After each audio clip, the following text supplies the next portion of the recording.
Graça e paz do nosso Senhor, estamos de volta para mais um devocional da quarentena, mais um salmo.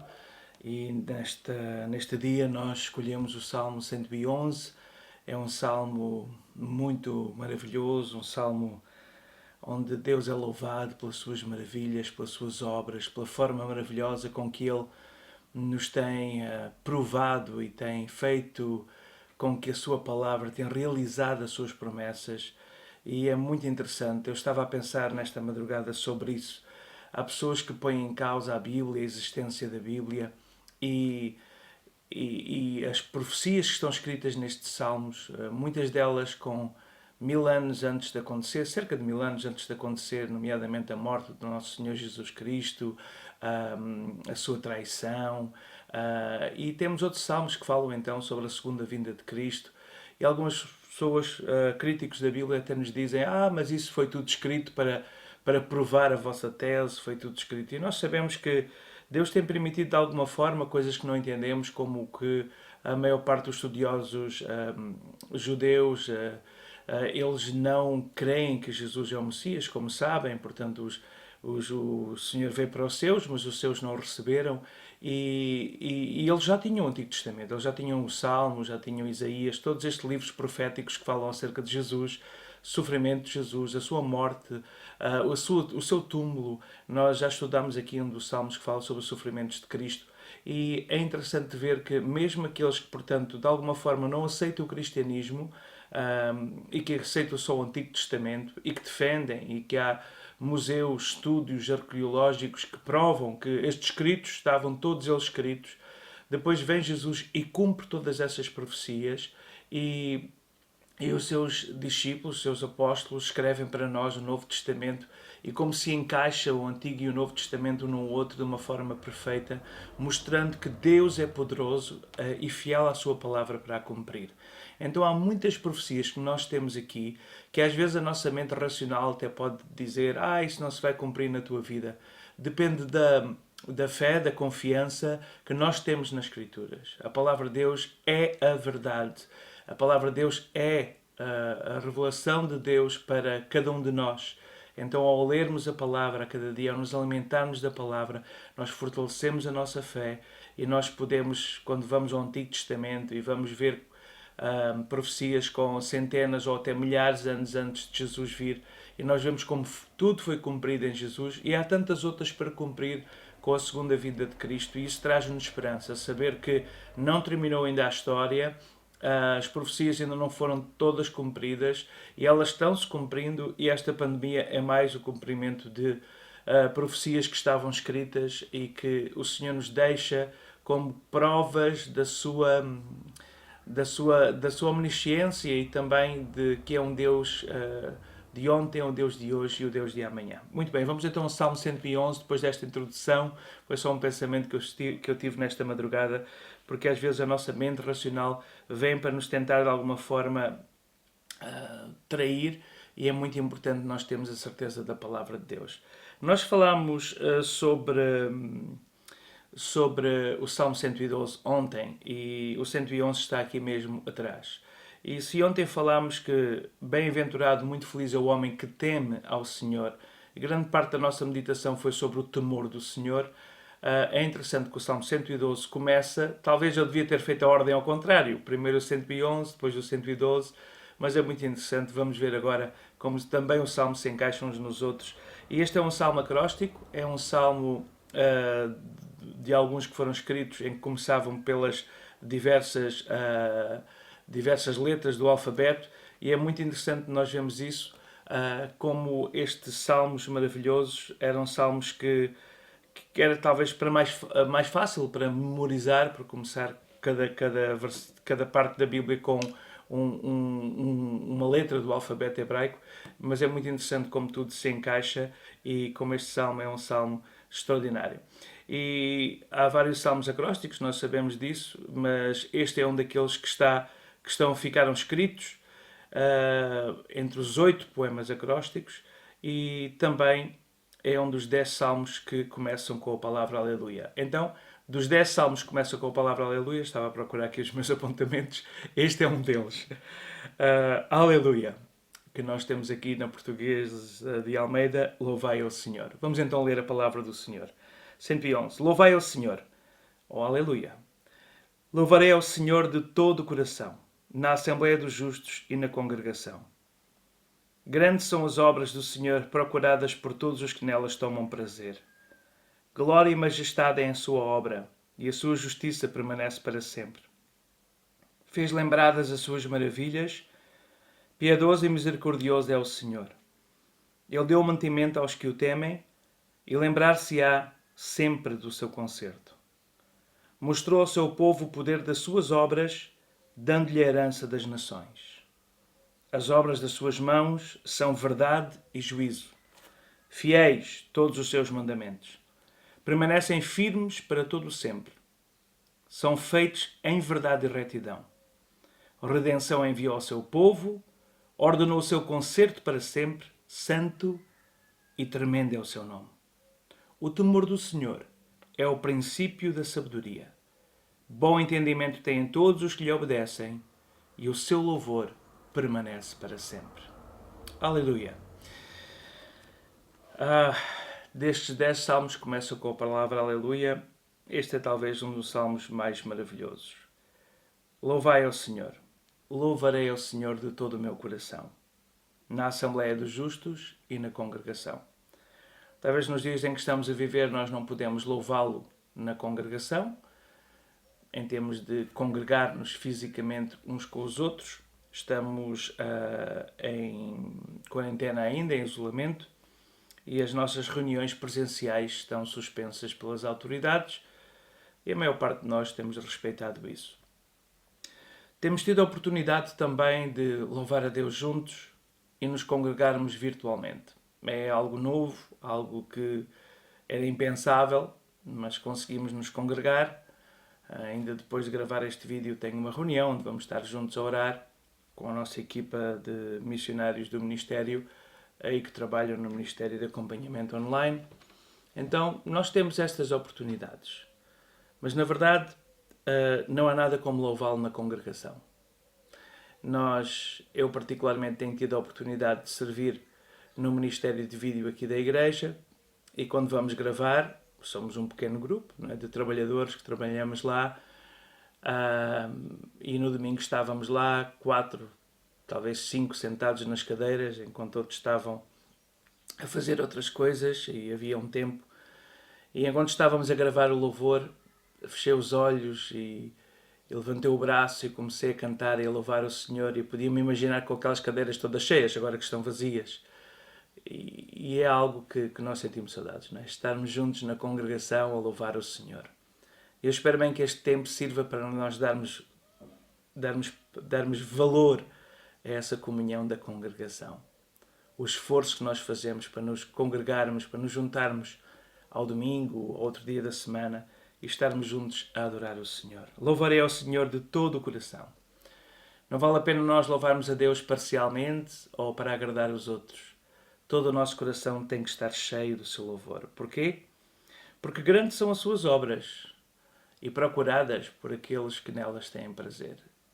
E é interessante que há pessoas que são irmãos e irmãs que são verdadeiramente apaixonados pelas obras do Senhor. Quando eu falo nas obras, falo, por exemplo, da criação, ou até mesmo no cumprimento das profecias, são apaixonados e estudam e têm prazer. E nós temos prazer também. Temos prazer quando vemos o nascer do sol e todas as cores que surgem no horizonte, ou um pôr do sol. Temos prazer quando nós, nestes dias de sol, como está hoje, tive aqui que fechar um pouco da persiana porque o sol era muito intenso aqui pela manhã, e nós olhamos e ouvimos os pássaros cantar. A natureza durante este tempo parece que voltou a respirar e temos prazer em ver e ouvir e ver como Deus criou todas as coisas. Deus é tão maravilhoso. Grandes são as obras do Senhor, procuradas por todos os que nela têm prazer. São grandes as suas obras. Glória e majestade há na sua obra, e a sua justiça permanece para sempre. É a verdade, a glória do Senhor. Romanos nos diz, eu já citei isso, que a criação é uma carta que Deus criou, que Deus escreveu para o homem, para nos mostrar o quão grande Ele é, o quão bom Ele é. e como ele existe. E nós vemos, à medida que a ciência vai avançando, alguns usam o pretexto da ciência para deixar de crer em Deus, para deixar de acreditar neste ser criador, mas há outros, como nós, que ficamos apaixonados ao ver como a ciência vai investigar e vai nos mostrar como tudo está tão bem feito. E perdoem-me aqueles que têm outra opinião, mas nós somos cristãos. Mas não pode tudo ter acontecido por obra do acaso, por uma evolução, por uma explosão. Não, há um desenho inteligente em todas as coisas. E esse desenho tem a assinatura de Deus. A glória e majestade na sua obra. A sua justiça permanece para sempre. Não se esqueçam que Deus é um Deus de amor, é um Deus de grandeza, mas é um Deus justo. E por isso Ele enviou Jesus para pagar o preço das nossas dívidas, para sermos justificados diante dEle. Depois nós temos aqui, Ele faz lembradas, no verso 4, as suas maravilhas. E é muito importante nós entendermos isto. Deus faz lembrar as suas maravilhas. E a sua palavra é um dos registros mais magníficos de como Ele fez maravilhas e estão registadas para nós meditarmos nelas. E faz-nos lembrar, e fazer lembrar as suas maravilhas tem a ver com quando nós estamos em situação de indefinição, de grandes problemas, dificuldades, nós nos podemos lembrar as maravilhas que Ele fez. Por isso é que o apóstolo Paulo diz, quando nós nos juntamos, quando nós nos encontramos, neste momento, mesmo seja virtualmente ou pelo telefone, nós devemos ter palavras de encorajamento uns aos outros, palavras de nos lembrarmos das maravilhas do Senhor. Nos nossos cultos deve haver testemunhos de como Deus responde às orações. Nós temos alguns irmãos que estão a passar por dificuldade e alguns que estão hospitalizados. E é tão bom quando eles nos telefonam a dizer: as coisas melhoraram, a febre desapareceu, sinto-me tão bem, tão melhor. E alguns dos irmãos até que passaram pelo vírus e que estiveram mesmo até ligados a ventiladores. Eles a contarem. Nós estávamos a ouvir um dos testemunhos que eu também postei no meu mural do nosso irmão, que é o líder da revista Decisão de Espanha, e ele contava a dizer como Deus, como a presença de Deus era tão real, mesmo no meio daquele vale de morte. Presença de Deus, a presença do Espírito. Ele faz-nos lembrar das maravilhas. E nós podemos dizer, se Deus fez isto, não é? Se Deus fez com este, se Deus fez com aquilo. Às vezes vamos buscar os milagres de Jesus. Se Jesus fez com a mulher sirofenícia, se Jesus fez com Jairo, se Jesus fez com... E podemos ir buscar, e nós podemos nos inspirar, porque as suas maravilhas são lembradas, e lembrar-nos também que Ele é piedoso e que Ele é misericordioso. Amém? Verso 5, há aqui uma maravilha recordada, como Ele deu mantimento aos que o temem, e Ele lembrar-se-á para sempre do seu concerto. E sabem, e isto fala do mantimento que veio no deserto, e como Deus sustentou sempre o seu povo no passado. E esses registros, essas verdades que aconteceram no passado, servem para nos inspirar no nosso presente de que Deus está no controle de todas as coisas. Ele lembrar-se-á para sempre do seu concerto. Eu sou o teu Deus, que te remiu. Eu te tomo pela tua mão direita. Eu não te deixo, eu não te desamparo. Promessas de Deus maravilhosas para a nossa vida. Mostrou ao seu povo o poder das suas obras, dando-lhe a herança das nações. E nós, se fôssemos ao Salmo 110, que era o Salmo anterior, nós íamos ver como está profetizado que o Senhor Jesus irá reinar sobre todas as nações. E isso traz-nos esperança, porque sabemos que vai acontecer, porque Deus é fiel, porque estas profecias já se cumpriram, as da morte, as do túmulo, as da ressurreição de Jesus, as dos seus sofrimentos, a da sua vida, mas também a da sua segunda vinda, quando Ele virá reinar para sempre. E isto é importante porque há um concerto, há um compromisso de Deus com a sua palavra. E a seguir vem dizer isso mesmo: as obras das suas mãos são verdade e juízo, fiéis são os seus mandamentos, permanecem firmes para todo sempre e são feitos em verdade e retidão. Então os mandamentos do Senhor permanecem firmes para sempre. Há pessoas que dizem, isso da Bíblia, isso já é para o passado, há coisas aí que vocês defendem, isso nos nossos dias não serve. Não é assim. As palavras do Senhor permanecem firmes para todo o sempre. E nós somos os mordomos destas palavras, destes ensinos. Nós, na nossa sociedade, somos aqueles que temos que nos levantar para defender estes valores eternos, valores da palavra de Deus. A redenção enviou o seu povo, verso 9, ordenou o seu concerto para sempre. Redenção, Jesus veio. A redenção fala de alguém que compra um escravo para o libertar. Foi isso que o Senhor fez com a sua criatura, com cada um de nós. Jesus veio com o preço do seu sangue vertido na cruz. Ele comprou para Deus homens e mulheres de todas as tribos, de todas as línguas e de todas as nações. Sei que fui comprado por um alto preço. Há um cântico também que nos diz isso. E esse preço foi o sangue de Jesus. Nós somos livres e Deus nos quer livres para o adorar. Ou seja, com liberdade. Eu quero adorar a Deus. Deus não me obriga a adorar. Por isso há tantos que não o adoram. Mas eu quero adorar a Deus. Porque santo e tremendo é o seu nome. E eu tenho este versículo sublinhado. E esta é a Bíblia da minha mãe, que já está com o Senhor. Santo e tremendo é o seu nome. O temor do Senhor é o princípio da sabedoria. E bom entendimento tem os que lhe obedecem. O seu louvor permanece para sempre. E terminamos como começamos ontem, com o Salmo 112. O temor do Senhor é o princípio da sabedoria. Vamos temer ao Senhor? Vamos guardar os seus mandamentos? Eu ontem falei muito sobre o temor do Senhor, não vou voltar-me a repetir, mas o temor é nós termos na nossa mente: o Senhor está a ver tudo o que eu faço.